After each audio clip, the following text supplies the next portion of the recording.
dependency at a time in our apps. Our apps are big. They're complicated. When it comes to how much you have to hold in your head and how easy it is to make a mistake, the way we manually manage dependencies today, it's really hard.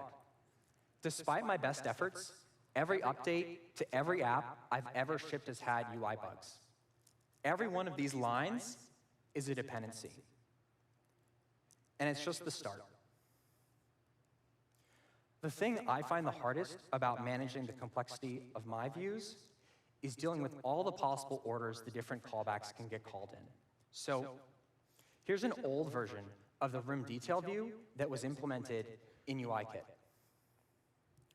It had the same features as the one we've seen so far has, but it had one more. Every once in a while, when we'd zoom in on a conference room image, it was too blurry to make out the wood grain on the table. And so we decided to add a special feature using neural networks and machine learning so we could tap to enhance the image on a background thread and thus choose the right conference room. All right, yeah. Over-engineering, right? So there's only one problem with this feature, and that's it had a bug. We got a report of a stray activity indicator that never stopped spinning. How'd this happen? Well, it turns out if the event's fired in a specific order, we forgot to clean up that activity indicator. In this case, if the user zoomed out and tapped the Enhance button, as it was animating away, the activity indicator would get stuck. These kinds of mistakes are easy to make when you mutate your subviews directly from event handlers, callbacks, rather than updating your source of truth, and deriving your UI from that. Now, we make this mistake because when we're coding this code, it's really easy to only think about the happy path. Those are the ones that come easy to mind. And it's really easy to overlook the unhappy ones that don't. The problem is that as the number of possible events our view can respond to grows, the number of unhappy paths explodes. Assume you get all 4 of these events. How many different possible orders are there that they could come in? Well, there's actually 24 different orders for any 4 events. And in practice, it's even worse than that, because every event can come in more than one time. Say, for example, a user is mashing the Enhance button. The challenge of managing this should be familiar to anyone who's ever implemented an interruptible animation, where the completion handler can come in at a really unexpected time. If I could tell myself from 5 years ago anything about my job, it would be that UI programming is really hard, like lock-free concurrency hard. How many of you have written multi-threaded code? Probably all 2,000 of you? Yeah. So no one pretends that's easy. It's taken me months to shake out all the bugs in some of my multi-threaded code, and even then I wasn't 100% confident in its correctness. A lot of UI code is actually just like that, only instead of a crash, your view ends up in the wrong place, or it's missing.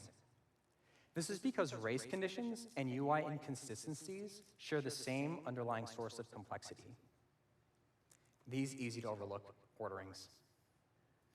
Many of the views we all work on have way more than 4 events. You know, like model notifications, delegate methods, target actions, completion handlers. They're all events. A view with 12 would roughly equate to 12 factorial possible orderings.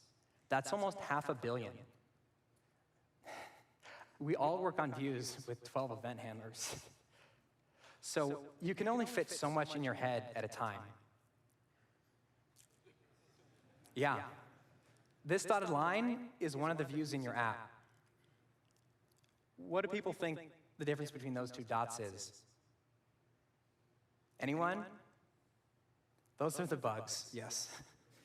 So as we add features, the number of possible orderings we have to think of increases exponentially, and the chance we overlook one, it's the same. It's inevitable. So I imagine many of you instinctively have reached for a way to handle this complexity in UIKit or AppKit when you program today, which is to collect all your view update code in a single method. And then from these event handler callbacks, you call that one method. It's a really great way for the complexity to not explode on you. Well, SwiftUI was heavily inspired by this best practice.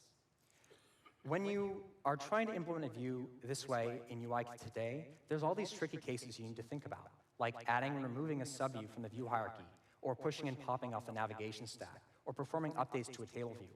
I was never able to figure out all of those cases all on my own. Well, we've spent all the time and done all the work, and we've codified this best practice into SwiftUI on your behalf. The view protocol only has a single requirement, body, a single entry point that the framework calls. That means there's only one possible order it can ever get called in.